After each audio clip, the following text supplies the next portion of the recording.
Welcome, good afternoon, and welcome to the sixth webinar in the e-construction series entitled Prioritizing E-Construction Investments. This webinar is being recorded. This series is part of FHWA's Everyday Counts program to spotlight existing e-construction technologies. My name is Alexa Mitchell, and I am with WSP Parsons Brinkerhoff, and I'm opening today's webinar and will be introducing the speakers. Like I mentioned, this is the sixth webinar in the series. There will be two more webinars, one in February and the last one in March. Topics were developed based on feedback through this webinar series and also arising of the EDC3 deployment efforts, such as the peer exchanges and regional workshops. You can keep abreast of developments in the webinar series and locate the recordings of all the webinars via the eConstruction Today website, which is shown on the screen.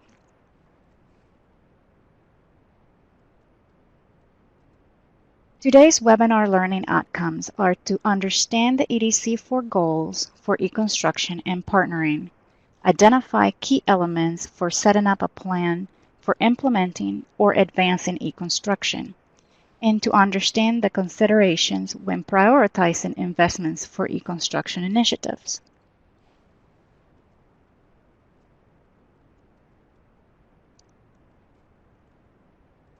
I'd like to encourage you to participate today in two ways. One, by answering the polls, and two, by entering questions or comments. We'll be posting polls after each speaker. Please take a moment to respond. It is helpful for us to know this information, as it puts our other poll responses into context and helps us tailor our outreach to ensure we're meeting our intended audience. We really appreciate your participation.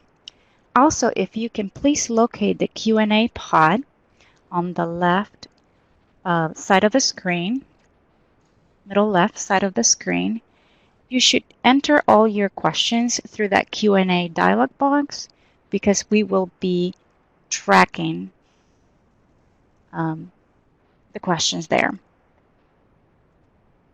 We will hold questions until the very end when we will have a moderated Q&A.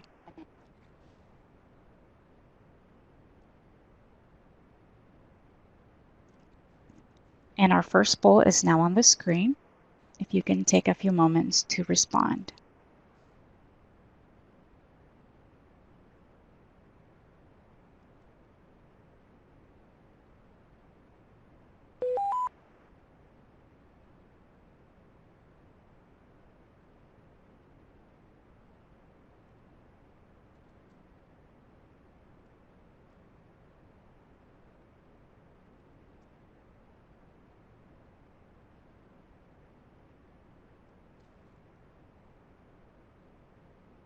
It looks like the responses are slowing down. So we'll go back to our presentation.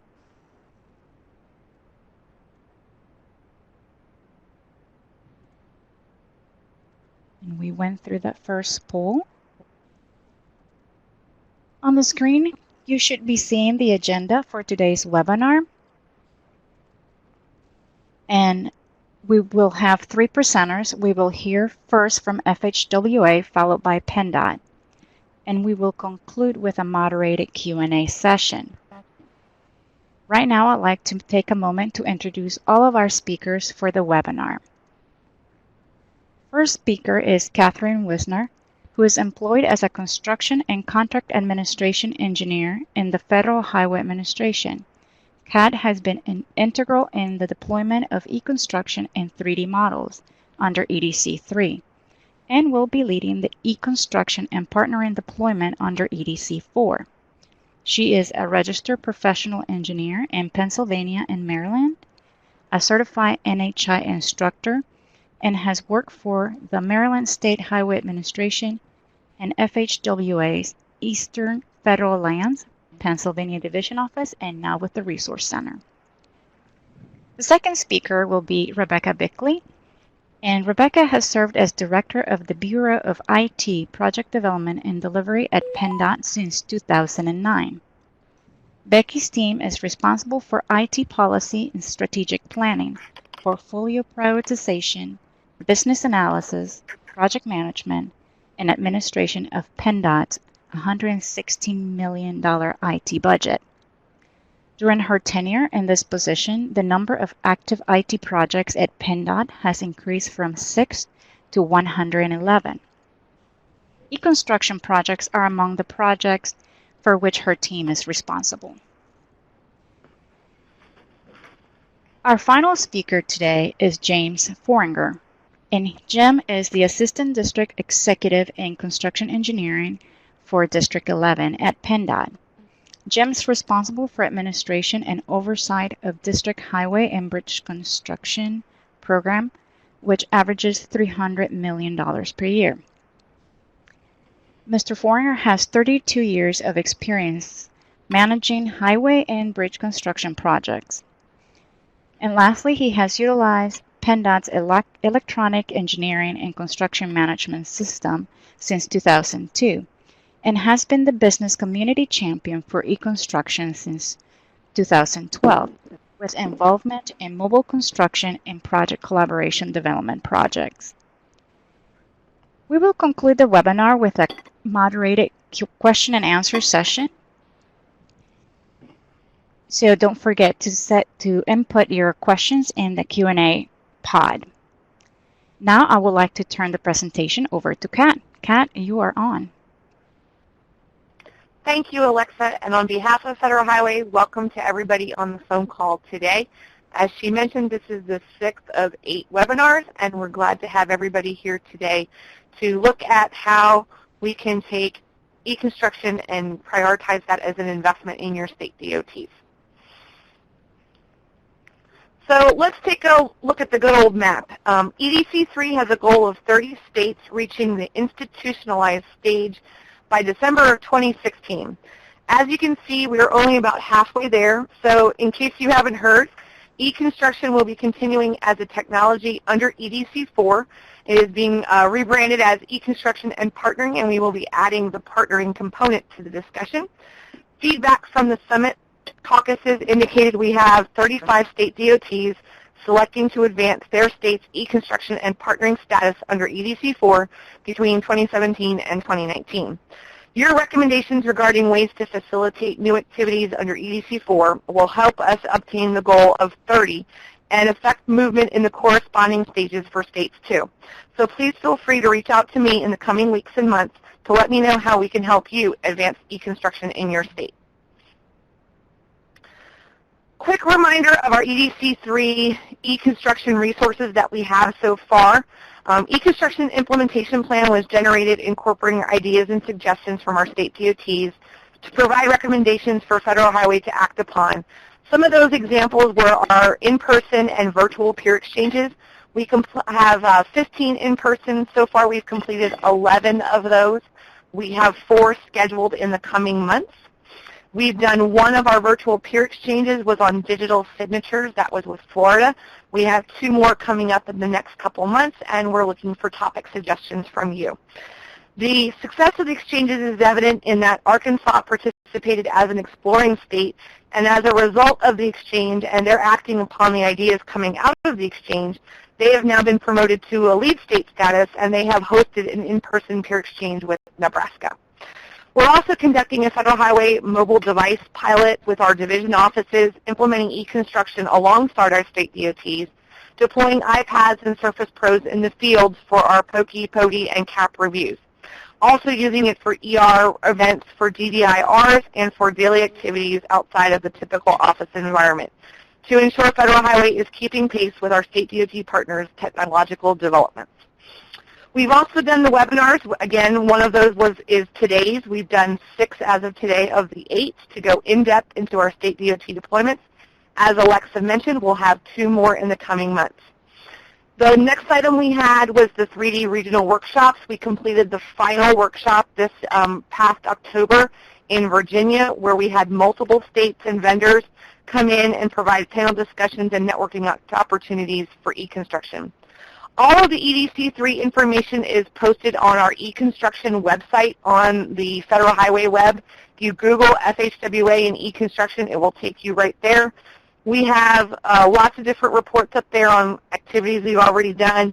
We are routinely updating it with new materials as they are completed, including our EDC4 Summit materials that occurred this fall.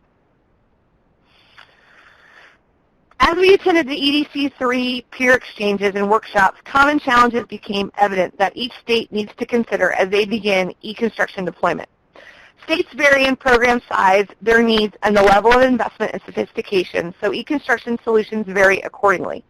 And don't bite off more than you can chew is one of my common statements. Start with one technology and build your systems and processes from there. Many states have been applying e-construction concepts for years, but may not have related these practices to e-construction formally. We refer to these as legacy systems. Some are completely outdated and on life support, while others are still very functional and usable. The challenge is making a decision to do away with the legacy system and start fresh, or deal with the integration issues with new systems as they are brought online.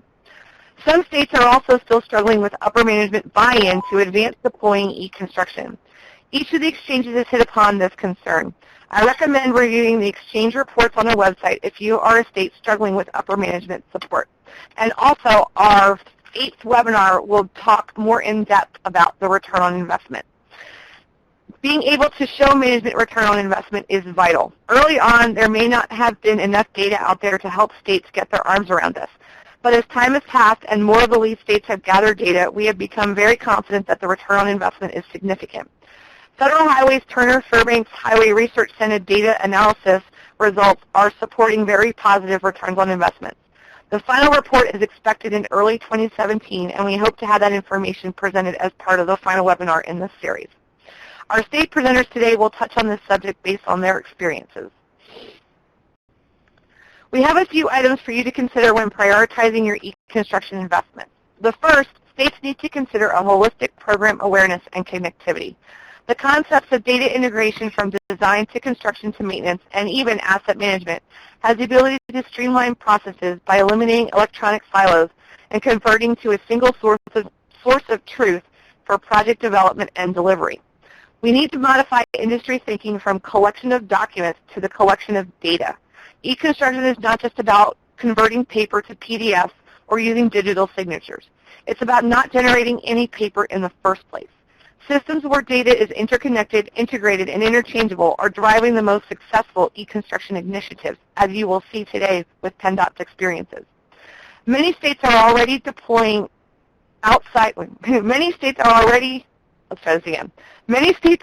for deployment outside of state DOTs to local agencies, industry, and mega projects. You need to consider all stakeholders, not just those in your state DOTs, but contractors, suppliers, and consultants in your developments. This type of expansion must involve your IT staff early and often due to firewalls and security concerns. It's much easier to start with that in mind than to try to retrofit transparency and access in after the fact. We also see challenges using certain software and programs in managing alternate delivery method projects. Design build, CMGC, and P3s are changing the way state DOTs interact with our partners. This should be no surprise to you, but it bears repeating. Private industry is way ahead of our state DOTs and are biting at the bit to deploy e-construction technologies. And lastly, documenting and realizing those ROIs, quantifying those results, achieving meaningful outcomes will help states nationwide institutionalize e-construction, not just for our goal of 30, but for each and every stakeholder partner. Here's a pitch for Webinar 8 in this series, where PB is expanding our horizons on our research and their findings. EDC3 activities like the 3 regional workshops and state-to-state peer exchanges and this webinar series are wrapping up and being concluded in early 2017. We need to hear from you if you'd like them to continue under EDC4 and if you would like support from Federal Highway in other ways. Should we do more of the same type of activities? What new ideas and suggestions do you have or do you need to deploy e-construction? With the success of EDC3 comes the need to reestablish and enhance the definition of a lead state. We have a maturity matrix tool in the EDC4 Summit Participant Workbook posted on our eConstruction webpage that we encourage you to complete to analyze where your state deployment stands and where you have room for improvement and advancement. Next, we'd like to share our EDC4 perspective on eConstruction with the addition of partnering.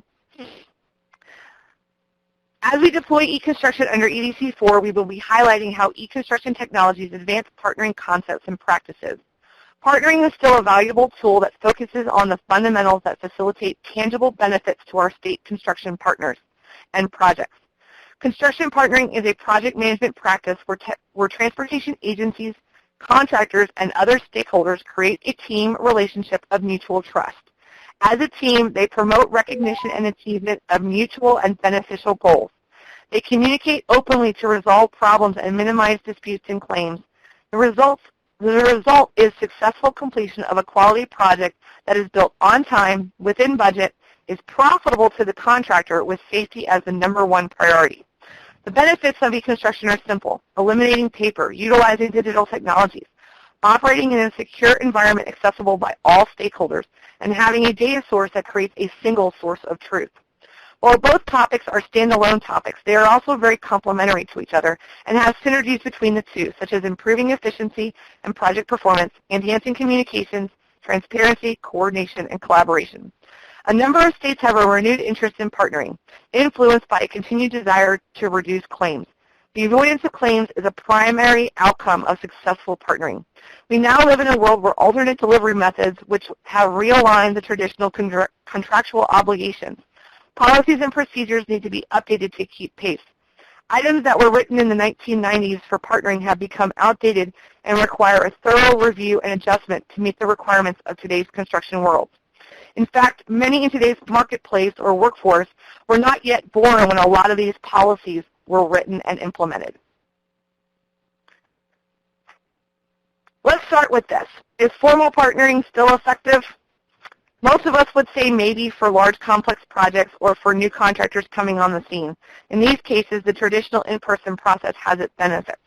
The majority think we can and do accomplish the same fundamentals of partnering in a less formal fashion. Our workforce has become predominantly Generation X, Y, and Millennials who know no other way than to apply technology as a solution. By its very nature, collaboration through eConstruction technologies is an exercise in partnering, elevating the basic principles of partnering to a standard practice through the use of tools that promote transparency, using tools such as project collaboration portals with automated workflows to create transparent environments. All-in-court tracking is visible to multiple project team members, and even the use of simple red, yellow, green light tracking, where psychologically no one wants to be in the red on their workflows, with agencies observing an immediate improvement in review times. The project team identification principle of partnering is inherent in the eConstruction and project collaboration, setting up security, access, and workflow priorities and properties prior to letting.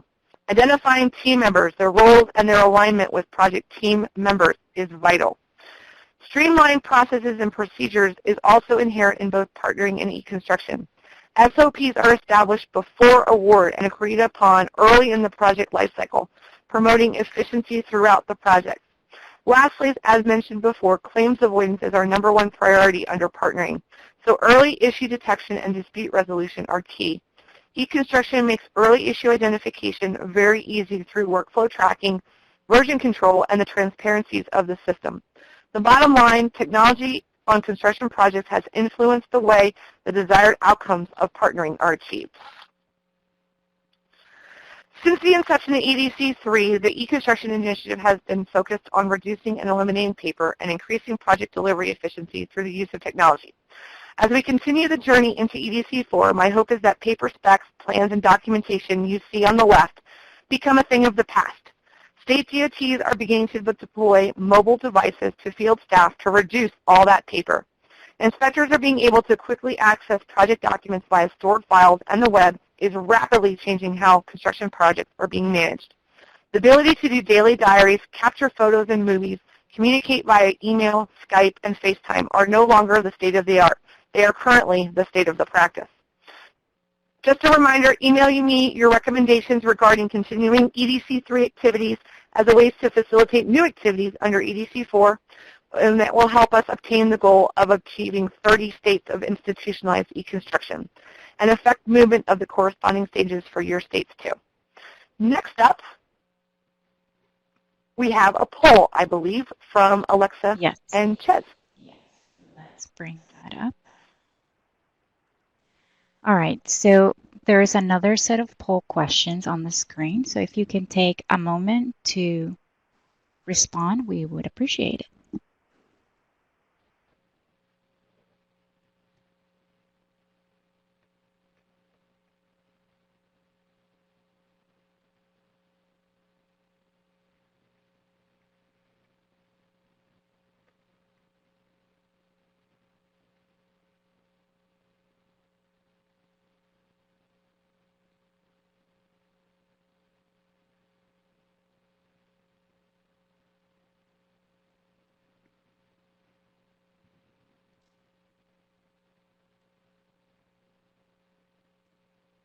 It looks like the responses are slowing down. So we'll take the questions in 3, 2, and 1. Thank you guys for taking the time to respond. And our next speaker is Becky. So Becky, I'm going to turn it over to you, and you are on. Thank you, Alexa. Today I'll provide you with an overview of PennDOT, our strategic direction, how we prioritize our IT projects, and our keys to successful deployment of our mobile construction project. As Kat indicated, one size doesn't fit all.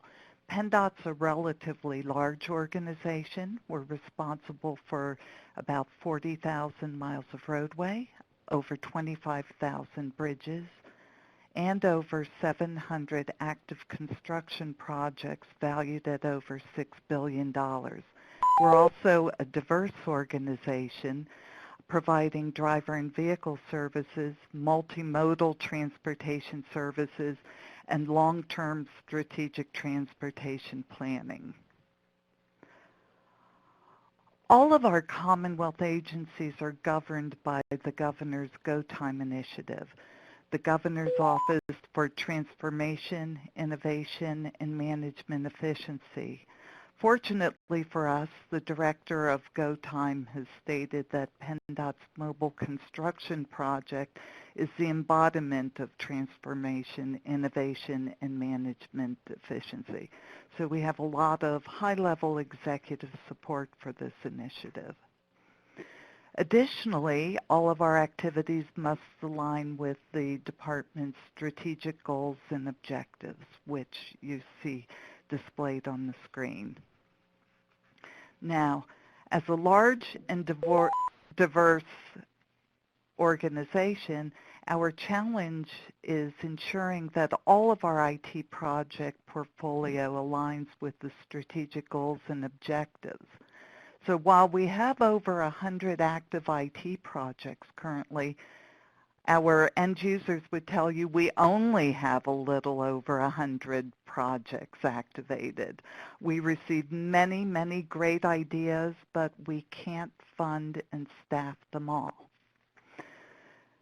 Consequently, we've developed a very systematic project prioritization process, and Jim's going to speak to this in a little bit in terms of how he proactively traversed this process. We ask the business area to provide us with a one-page write-up of their project idea, outlining the benefits of the project and focusing on the return on investment. We then sift through all of the requests using formal prioritization criteria. Any state or federal mandate must become an active project. That's not a choice. But beyond the scope of the mandates, we look at alignment of the project with our strategic goals and objectives, the technical feasibility and the general capacity that it would require to deliver it. We develop a draft prioritized list of projects by deputates and each deputy secretary with their senior staff then prioritizes the list for their business area. At this point, with this prioritized list, we have executive support and buy-in for the projects that we're going to be activating. We then align our IT resources, people, and budget to support the projects. Now, what you'll see on the screen now is a very scaled down template. We use this for our budget prioritization process each year, and we take our mandates, we make sure they're funded. Please look at the cumulative total on the right. Typically, we have around $39 million allocated for new IT projects. Now, you'll see on this template at 103, we've managed to consume the $39 million. So every prioritized project below that shows up on the report in red. We take this to the secretary and the deputies each year, and they can decide whether or not to add additional financial resources to IT in order to activate additional projects. We currently have 111 projects. Now, let's look at the keys to success for mobile construction. The first key is to integrate the right technology and legacy systems. For us, we realize that tablet technology enables any organization with disconnected field workers to automate the labor-intensive manual paper-based processes.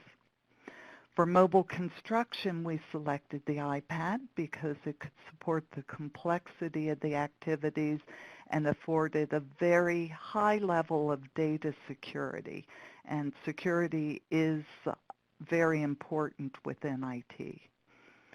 Now, we don't believe in reinventing wheels, so we leveraged our legacy systems, including our contract management system, our materials management and testing system, and project collaboration system.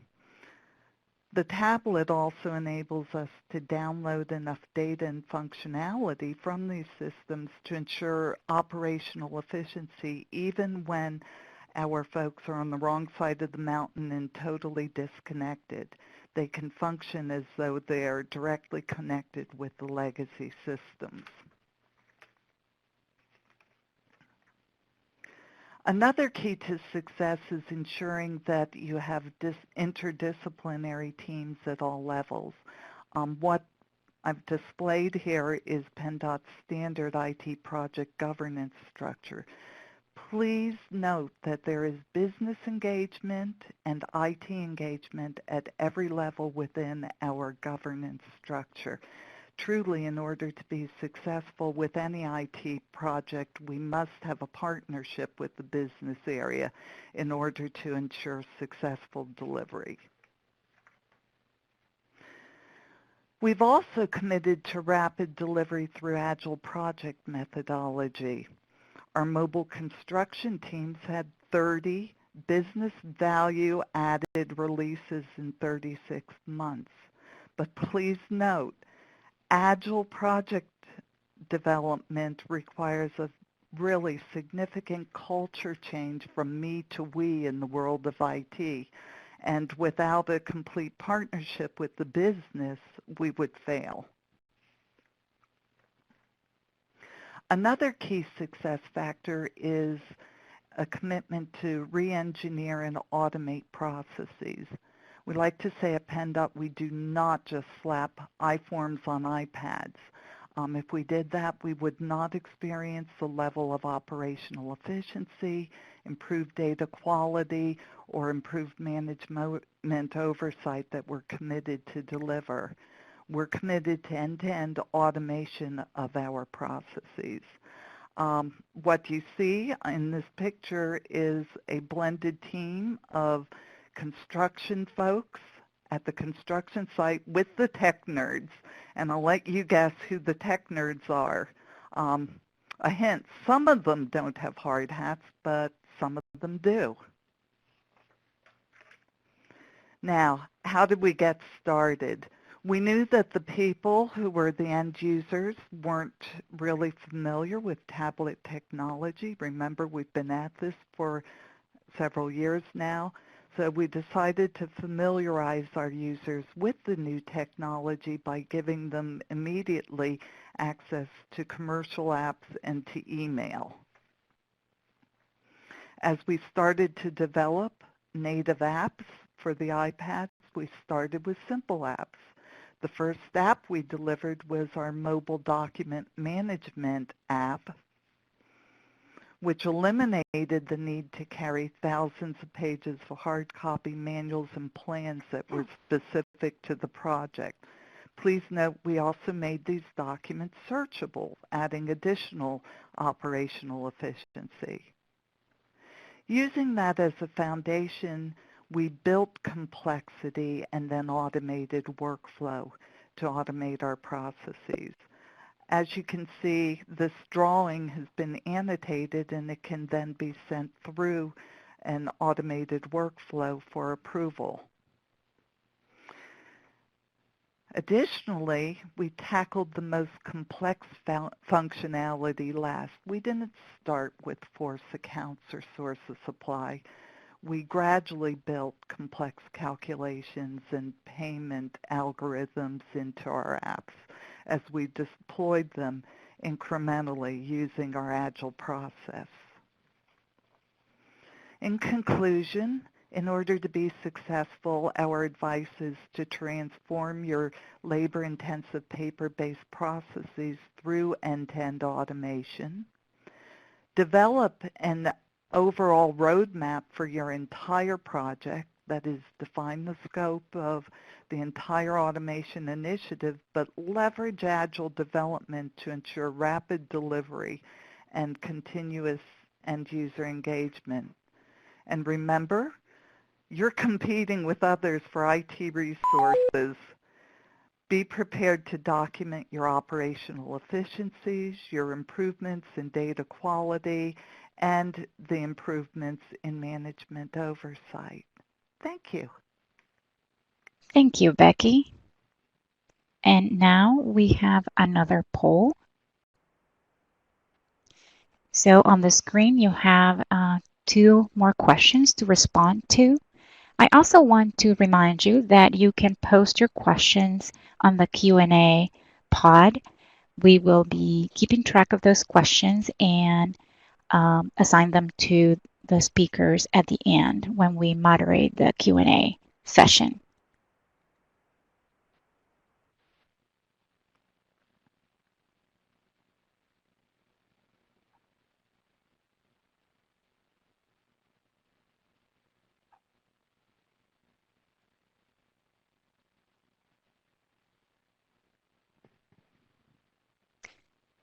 It looks like the responses are slowing down.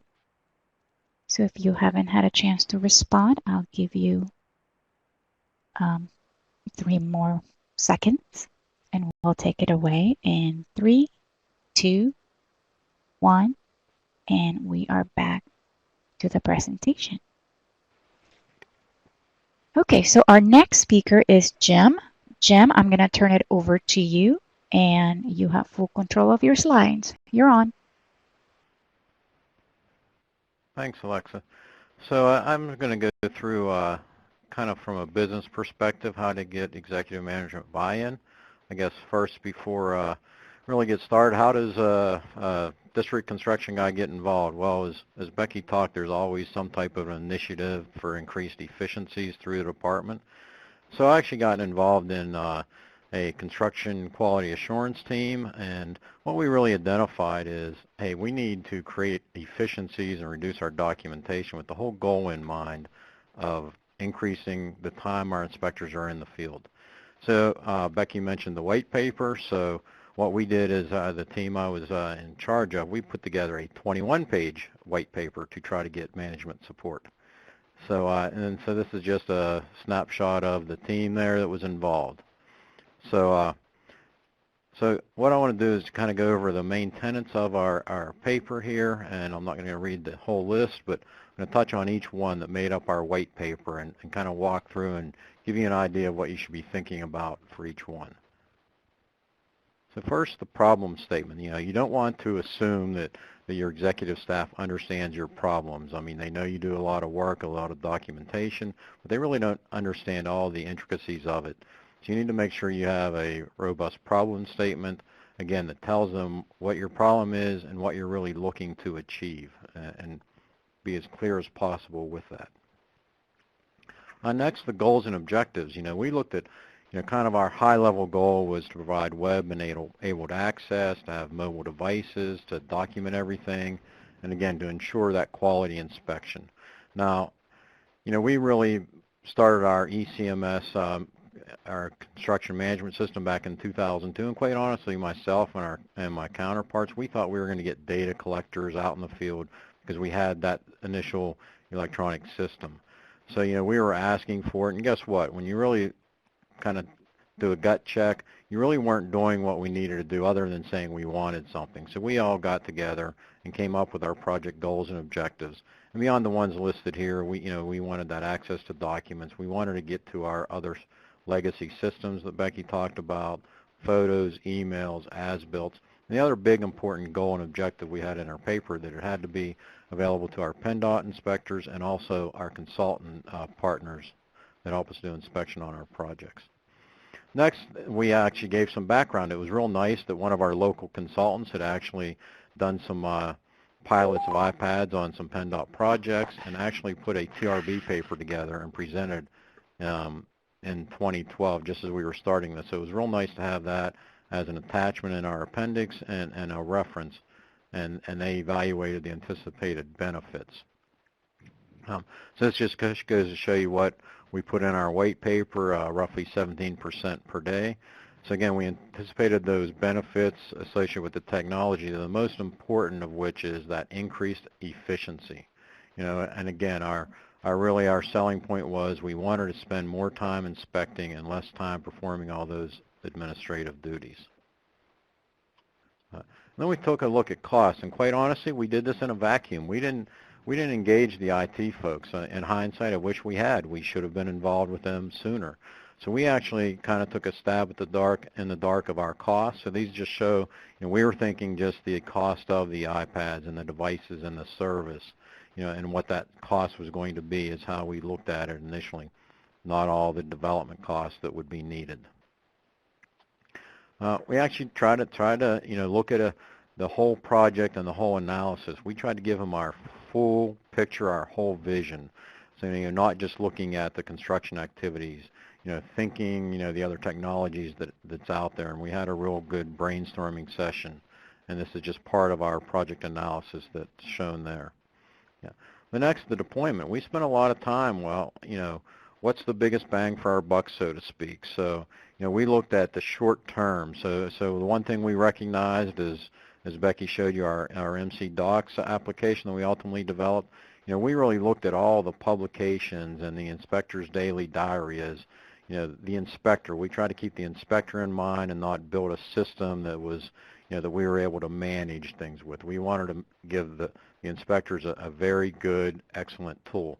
So we recognize right off the bat all the publications they're carrying around, and do they have the right versions of those publications and standards and drawings.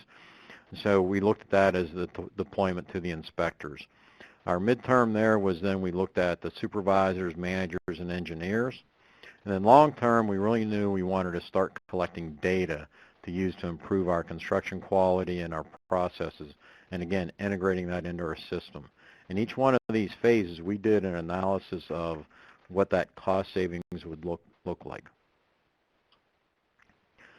Again, those benefits, we really, highlighted that currently we're spending 75% of our time inspecting, but 25% of our day documenting, and that's probably on a good day. There's a lot more time spent than 25%. With that 17% savings, we showed them, how things were going to change, and we were going to be out there inspecting more. Again, the photographs, the accuracy of the data, that, we were going to reduce the errors with the data collection that we were going to have. Again, we wanted to capture all the details. Record access is very important so that with our right to know laws and requests, we can easily retrieve those records. And then looking long term, we looked at, hey, once we have all this data, we can start connecting it to our other systems and start looking at it from an asset management standpoint. And ultimately, we're also looking at trying to connect that to the performance of the materials that we're putting out there when we start tying it to the performance of our roadways. Some considerations to think about. You want to make sure that the business community, that you have that engagement and that commitment. Some folks don't like to change, and they want to do things the way they are. So you need to make sure you have a plan of getting that business community commitment. One thing we did when we set up 28 pilot users, and we initially just got the iPads out to them, and just let them start using the commercial apps that are out there and getting familiar with it. And then we got feedback from them. And we also made sure we didn't just give it to the millennials. We gave it to, a nice cross-section of individuals so we could get feedback from everybody. You need to be aware of, your IT policies and procedures along with their resources and support.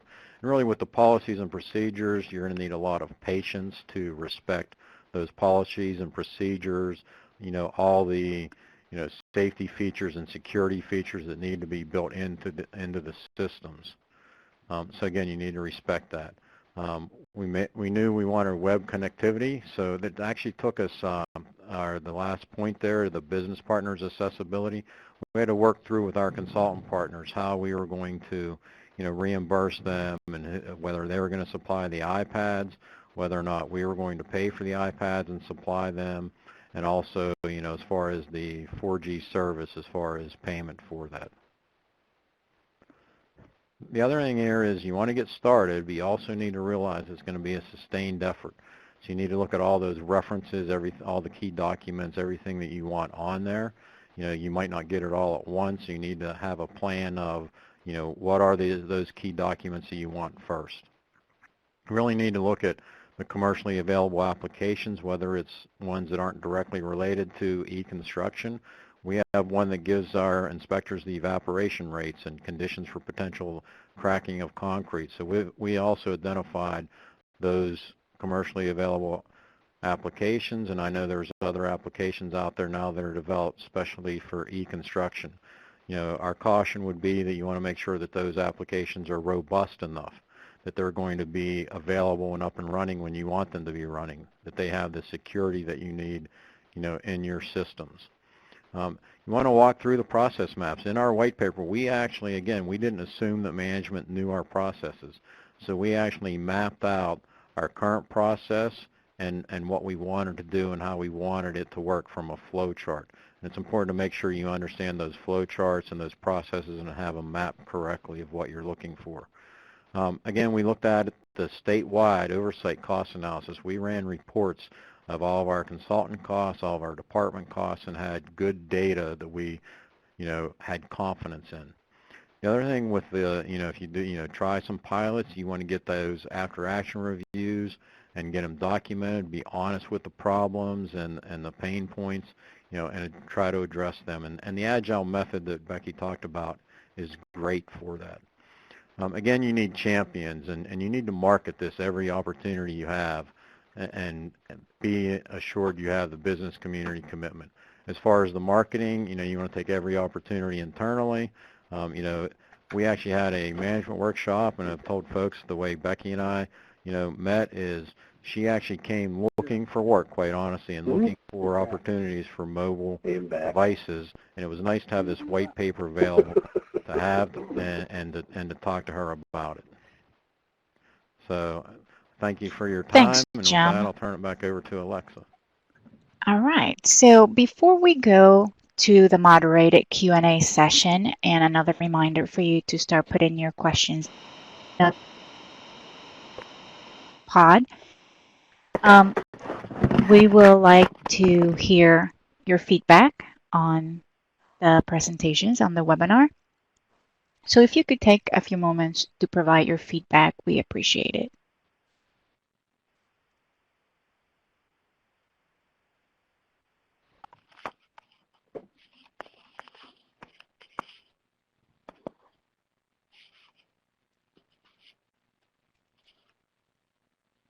just brought up polls that relate to Jim's content, so we'll bring up the evaluation polls after these ones.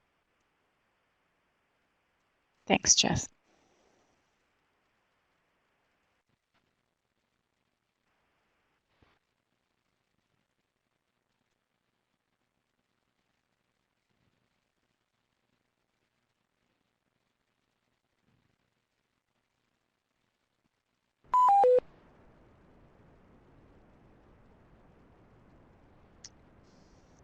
All right, it looks like the responses are slowing down, so we'll bring the evaluation now. In 3, 2, 1, and we have a new set of questions.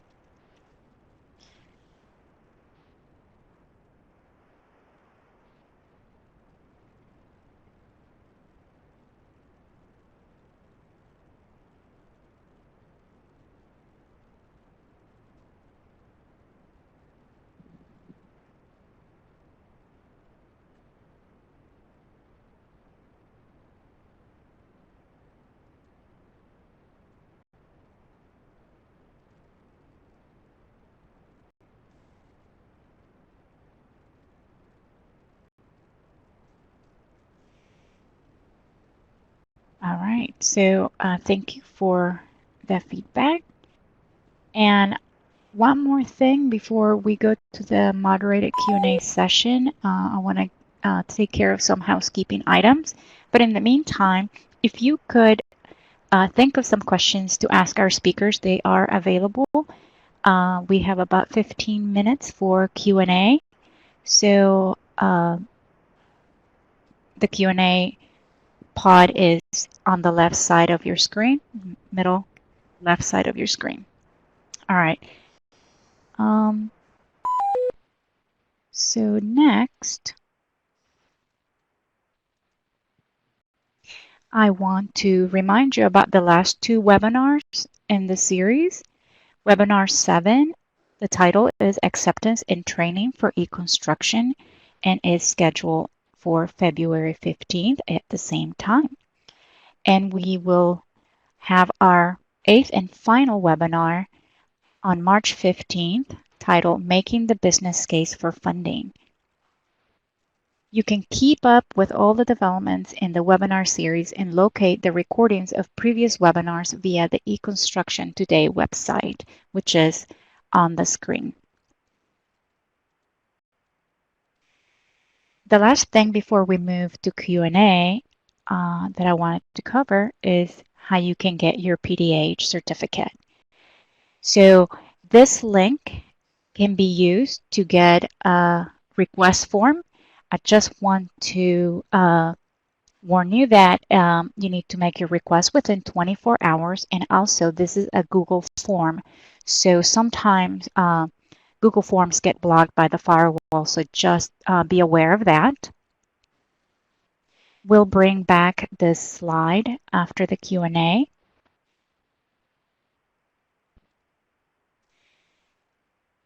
And we will now move on to the Q&A. And our first question is, did PennDOT develop their own applications?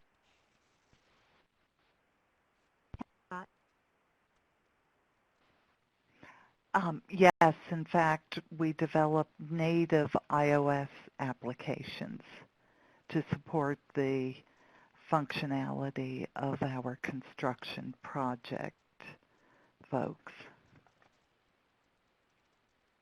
Okay. And can you talk a little bit about how you incorporated the new mobile devices into ECMS?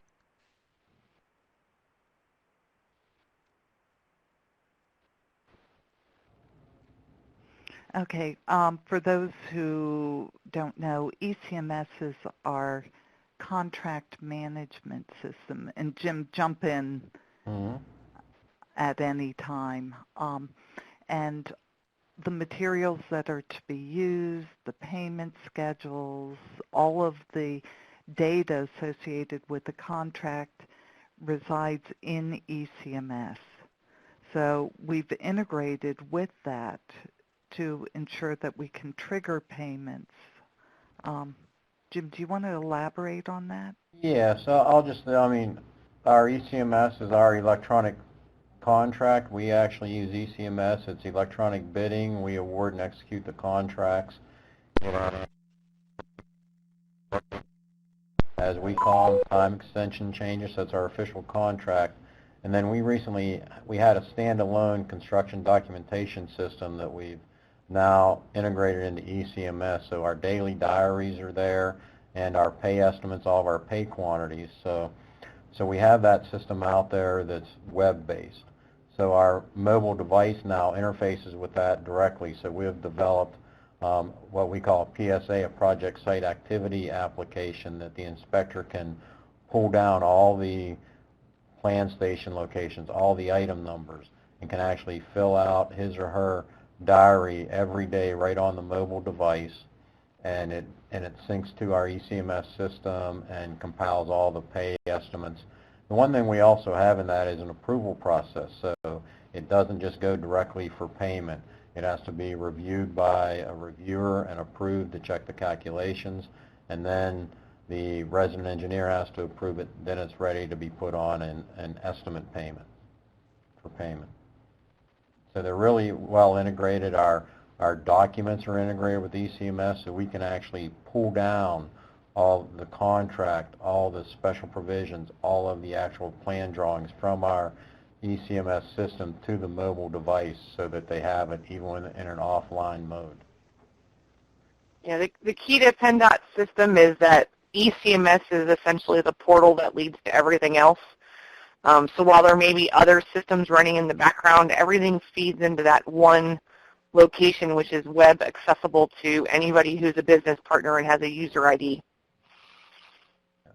And I think, Kat, the other thing important for folks to know is you don't need a mobile device to get access into ECMS, since it's web-based with Internet Explorer or even Safari now, so you can get directly into it. It's a role-based system, so I would tell you, if you're looking at a similar system to really understand how a role-based system works, and then you put the individual users into that role, is how the security is handled and gives them their approval letters. All right, related to that, there's another question that what are the data storage requirements on the tablets?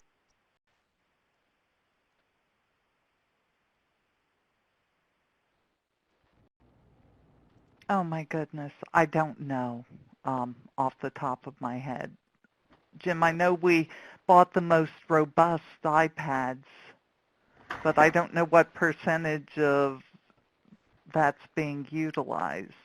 Yeah, it's not nearly as large as you would think that it would be. The one thing that's nice that we did with our documents is you can pull them in a preview mode, so you can just look at them if you are online, and then you can choose what documents you want to download and that are stored on the device.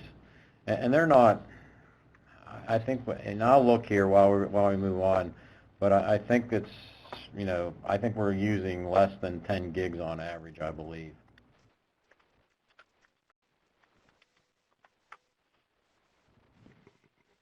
Yeah, the key there is that PennDOT is, everything's web-based, so you can view all this stuff through the web connection. They don't have to have everything held on the device itself. They've posted a lot of information publicly that anybody can get to on the web, including their own staff. And there's very little that they actually have to pull down into an actual device. All right. So the next question is, what is the attraction of developing in-house applications versus existing third-party apps?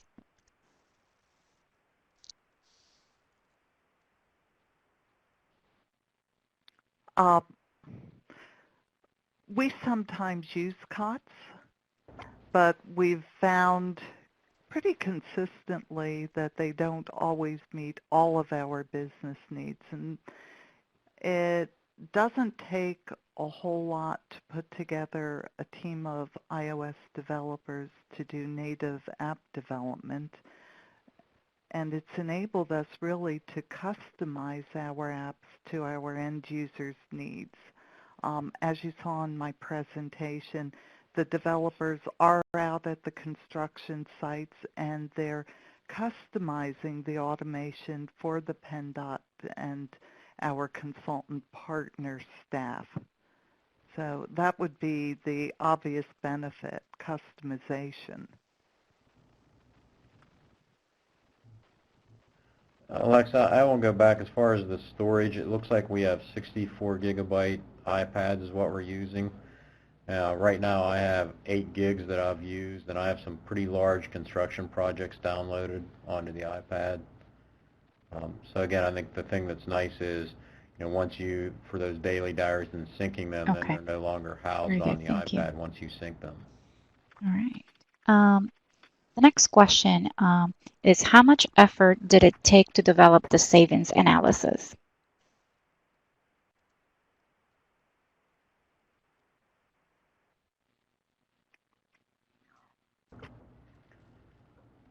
It's taken some effort, quite honestly. As far as our white paper, we really used that 17% efficiency as our starting point from the TRB study. And then we just pulled data as far as how many man hours had been billed, both for department staff, inspection staff, and consultant inspectors, and applied that to the savings. Since then, we've reconfirmed that a few times. I think, Becky, as far as our business analysts, as we were moving forward with the project, we did another analysis that confirmed our initial assessment. And then we've actually, through the process, we've continued to refine those numbers, so that we felt comfortable with them. We didn't exaggerate. So there's so much savings here, quite honestly, you don't need to, in my opinion.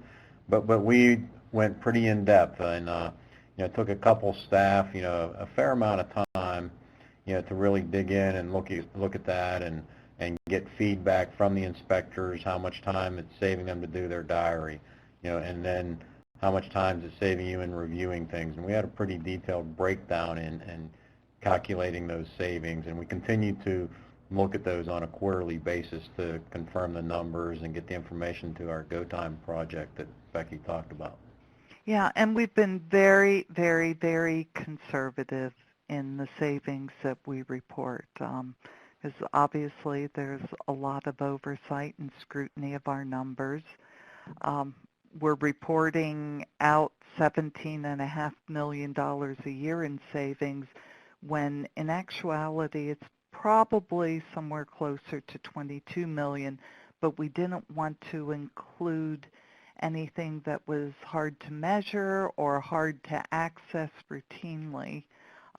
Quite honestly, when the Go Time team came to review mobile construction, they were surprised we hadn't included any of the savings in improvement in data quality, improvement in auditability of our processes, and they were drilling us on, well, why aren't you counting this and this and this? And we told them we were extremely conservative. But for a project that cost us $1.6 million, $17.5 million a year in savings is significant. Are 3D models accessible in the field system?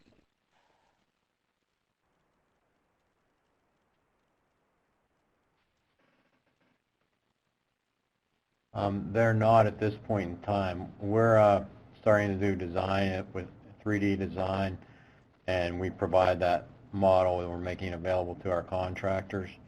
But our official plan sets are still our 2D models, our plan sets that are uploaded into ECMS. We've had a couple projects where they've actually had the contractors 3D model, and they'll provide them an application where the inspector can look at the model and kind of verify what's being built. And I believe that app is called Easy Loader that particular contractors provided to the department devices. Yeah, but we are looking at that moving forward. We really want to get, we have another effort with 3D modeling underway to really move that to the next level. And the device can support 3D modeling. Quite frankly, NASA uses iPads for its 3D modeling activities. We're in a position to support it when the engineering And folks Jim, are do ready. your inspectors have GPS rovers that they can use for inspecting any machine control or any time that a contractor is using 3D data?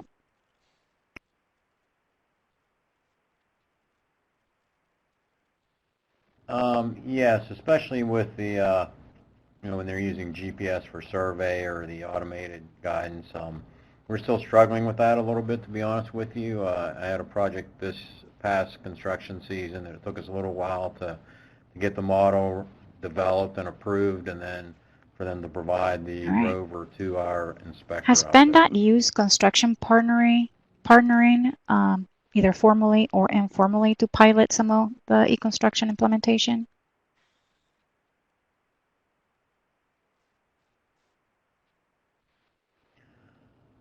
Well, as far as partnering, we've done partnering in the past.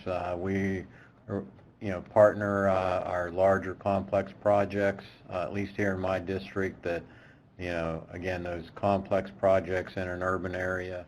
If we have a new contractor that we're not familiar with from out of the area, we'll tend to do a partnering session. Um, I think the device is really what the from a partnering standpoint, it's helping getting quicker payments to the contractors, is helping that. The information that now is really computerized in our ECMS system, our daily diaries, it's helping, if we have a concern or an issue that we can research more quickly now since it's there. We made sure that when we developed our version 3 of our CDS documentation system that we had text search capabilities. The other thing that we're really trying to look to encourage the contractors, because our documentation app, they're able to actually download it, if they want to use it, and download the plans and specifications to a mobile device for their foremen and superintendents to be able to utilize. We have a few contractors doing that, but we're still trying to grow the use of that currently. And Hey, the other, Jim, yep. go ahead. Well, I was going to say the other thing from a partnering standpoint, the PennDOT has going on a large effort that's called Transportation Quality Initiative. That's a partnering effort between the PennDOT, the Pennsylvania Turnpike, and our associated contractors that is looking at workforce development, partnering, and the technical aspects of our specifications. Can you talk about how? Go ahead. Jim, I was going to say,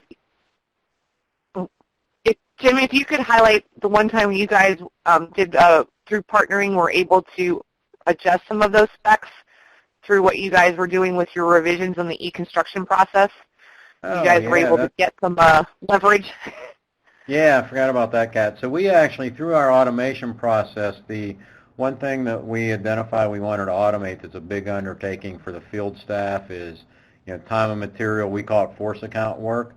So we were automating that process, and quite honestly, we had to stop ourselves and think, did we want to make it that easy, by automating it? And we decided, yes, we needed to move forward with it. So through that automation process, we needed to make some decisions with the Contractors Association on how we were going to pay for things, some issues that have been going on for years. So through that initial meeting and discussions about the automation, it actually opened the door up for us to, look at the efficiencies that it was going to give everybody, and it helped us, again, sit down, get the contractors at the table, and we've negotiated reduced markups for our time and material work and have significant savings with that. And we're estimating $14 million a year in savings, and that's how I like to say it, is cold, hard cash. It's not efficiency gains, but it's cost savings to the department through the efficiencies, and again, those reduced markups on the work. Can you talk about? Sorry, go ahead. And the other thing that will come hand in hand with that is we will now know, who is not doing their job and causing the contractors not to get paid. We've always had a kind of a butting heads, the contractor hasn't submitted the paperwork to us, it's sitting with us, or is our resident engineer not getting to that to process the change order, or again, is it back in the contractor's court to make corrections? So we'll be able to analyze that and pull all that data moving Can you forward. talk about how materials testing is being handled?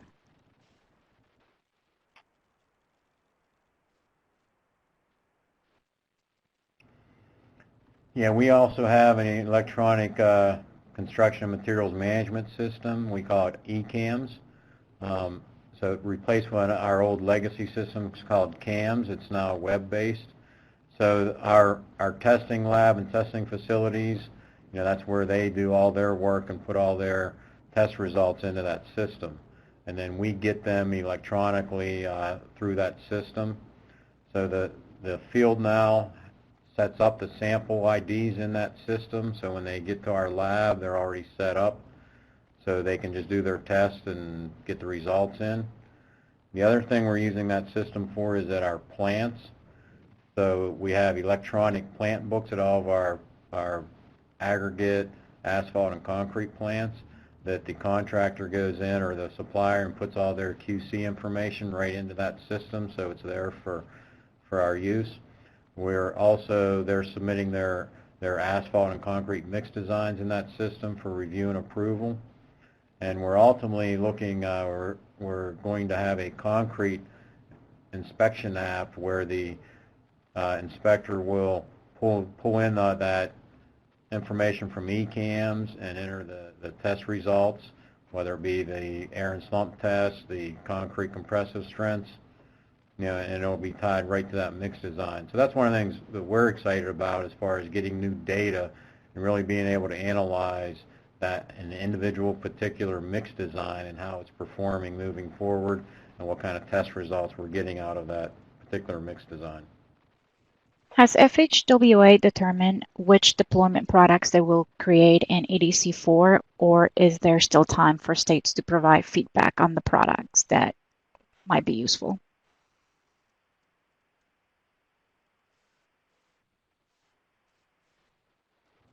We are still in the development phase of our implementation plan, and anybody who has suggestions for stuff they'd like to see can send them to me directly. All right. Do you roll IT changes out at once for everybody or project by project? And does the Agile project method let you update things without interrupting inspectors' work?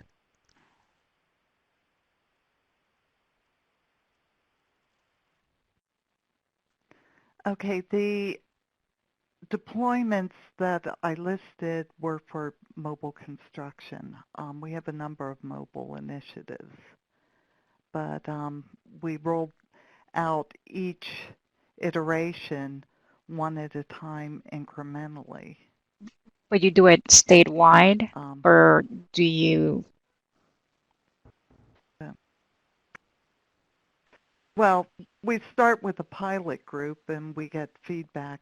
In fact, with most of our IT initiatives, we always have a group of pilot users. And as Jim indicated in his presentation, we try to make sure we have a good mix of people, not just millennials, not just people who are tech savvy, but we roll it out with a diverse group of end users to ensure that we get the right feedback before we deploy statewide. Yeah, Becky, it might be good too to explain that we have clone systems or whatever they would be. We have a test systems set up, and those pilot users actually do acceptance testing before it's rolled out to, so we look at, even once we go into production, sometimes we'll limit the who's using it and just have those pilots test it not only during the testing phase, but even a production phase to get better testing before we roll it out to everybody. Yeah, we do have, as Jim indicated, a separate user acceptance testing environment set up. But again, we like to roll it out in pilot. Most of our IT deployments we roll out in a pilot phase prior to full deployment. Yeah, and I would tell everybody that's where the business community commitment really comes in, because you're still doing your daily job, and you have a user testing period coming up. You have to make that commitment to do that testing so that you know that all the bugs are worked out, and that you can release something and not have to pull it back or have major issues on your system. So you got to respect that the IT folks need that commitment to do that testing to meet their next milestone. And with the mobile construction community, we have that type of firm commitment. Quite honestly, one of the challenges with agile project development enterprise-wide at PennDOT is we occasionally encounter users who complain that IT is moving too fast. They're expecting too much testing.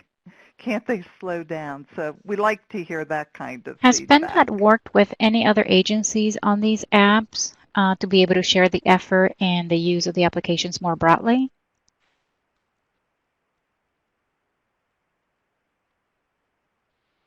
Well, we've set them up with common components. There's a template for automated complex workflow. We have templates for site inspections, and we've been able to leverage that work with our Department of Environmental Protection. We recently rolled out a site inspection app for DEP for them to inspect natural gas sites. Remember, Pennsylvania has a very, very large natural gas industry with Marcellus Shale across our northern tier. So it supports that, and we're doing some other work with DEP. We've also assisted several other agencies with apps. So we do have interagency cooperation and collaboration. So what advice would you give to a state just getting started on their e-construction journey?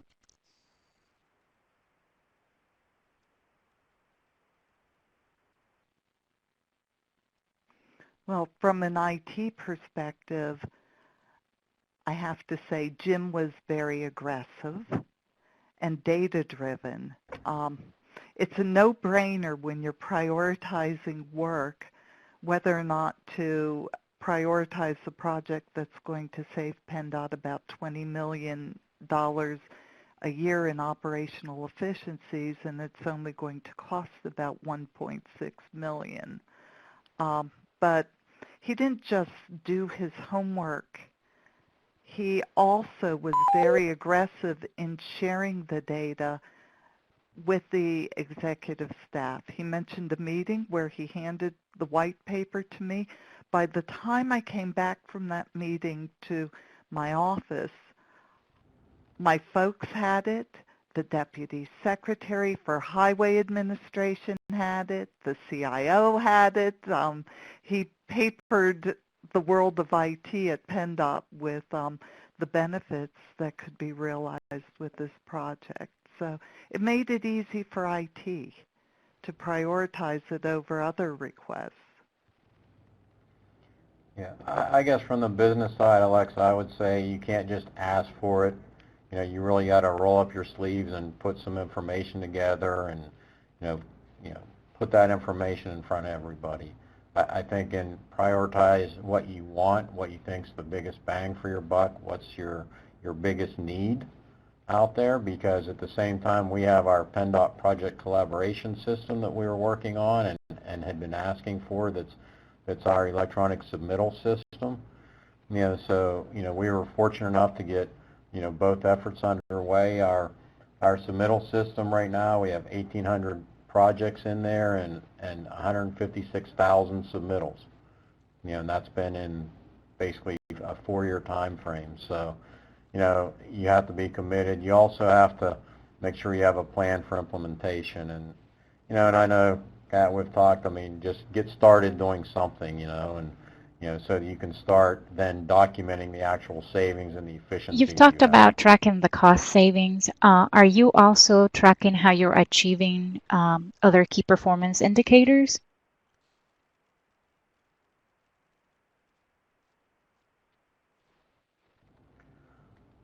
Yes, we're starting to actually with the submittal system that I talked about. We're actually developing a statistics report. So we're actually going to be able to look at the turnaround times and the number of submittals by role. As an example, a district materials engineer, that maybe there's more than one person in that role. We're going to be able to drill down to the individual and see their turnaround times and look at even down to an individual's performance. And that's all data that comes along with the submittals, all the taxonomy and all the stuff that SharePoint captures, that we're drilling down into some of that data. We're also able to, even quite honestly look at now even our daily diaries. We would be able to look at, okay, today's diary, was it done 1 day, 2 days, 3 days, kind of those average time frames. We'll be able to run reports to look to see, again, I talked about, the force account type work. We'll be able to look and see how long everybody had it and to see, who needs to improve their performance. Kat, I've heard from different people that they didn't quite get why e-construction was paired with construction partnering. And I was just curious to what kind of feedback are you getting or did you get from the summits?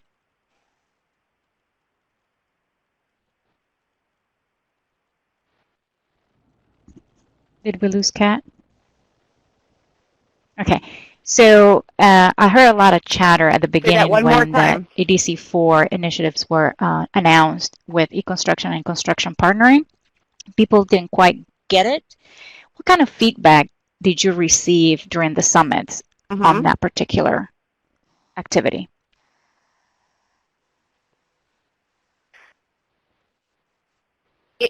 In general, where we are looking to advance e-construction and help people get to the next step, awesome, positive results. Incorporating partnering as part of that discussion and part of the conversion and trying to get people on board has been very positive. Also looking at partnering in the new delivery methods, looking at CMGC and design build and how that's changed the relationships has been very positive. We do have a few states where formal partnering is not per se something that they do in a regular basis. So there's been a little resistance to bringing that back or to that part of it.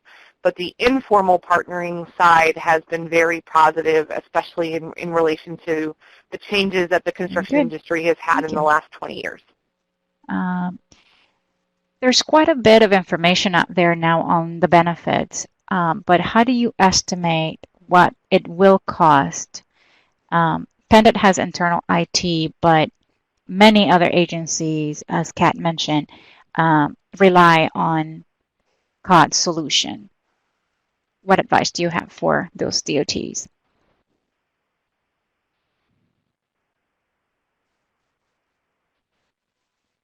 Oh, I'm sorry about that. Say that one more time. There's quite a bit of breaking up on my end. Information out there about benefits. Okay. But how do you estimate what it will cost? PennDOT has internal IT and quite robust staff, but many DOTs rely on commercial off-the-shelf applications. What advice do you guys have for those DOTs?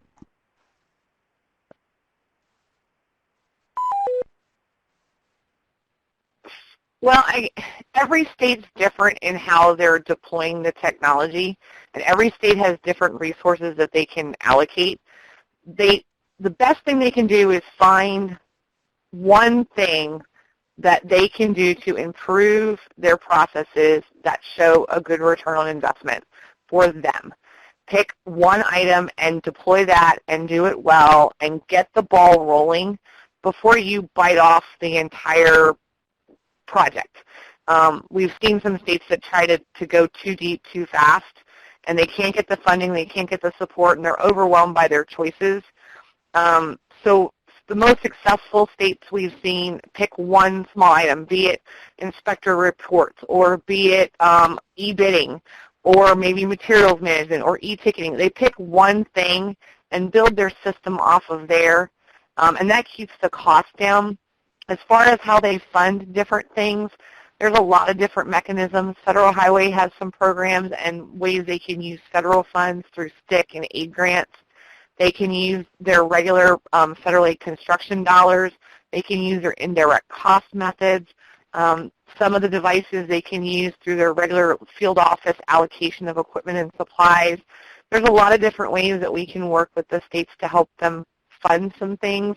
But at the end of the day, it comes down to the states willing to be able to make the commitment to the staff time and to the IT solutions. We can throw all the money in the world at it that we want, but if the upper management and the state DOT don't have the staff dedicated to supporting the deployment of any technology, it's going to fail. Having those dedicated persons who are interested in seeing the project succeed are vital.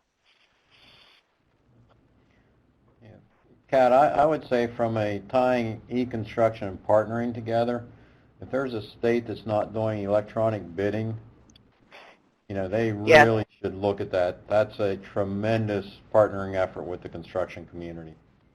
And unfortunately, I believe we have about 10 states that have not entered the electronic bidding realm and are still using paper bidding as their mechanism.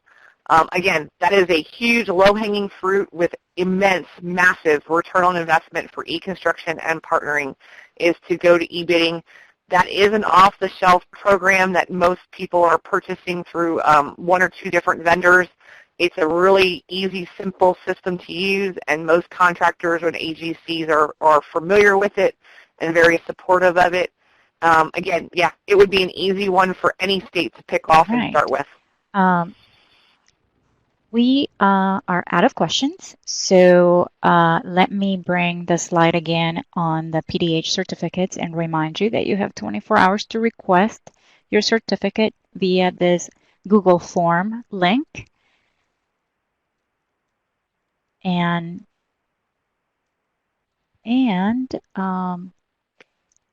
I would like to thank you for attending today's webinar, and we hope to see you on the next one. So in behalf of the Federal Highway Administration and the Michigan DOT, we thank you for attending.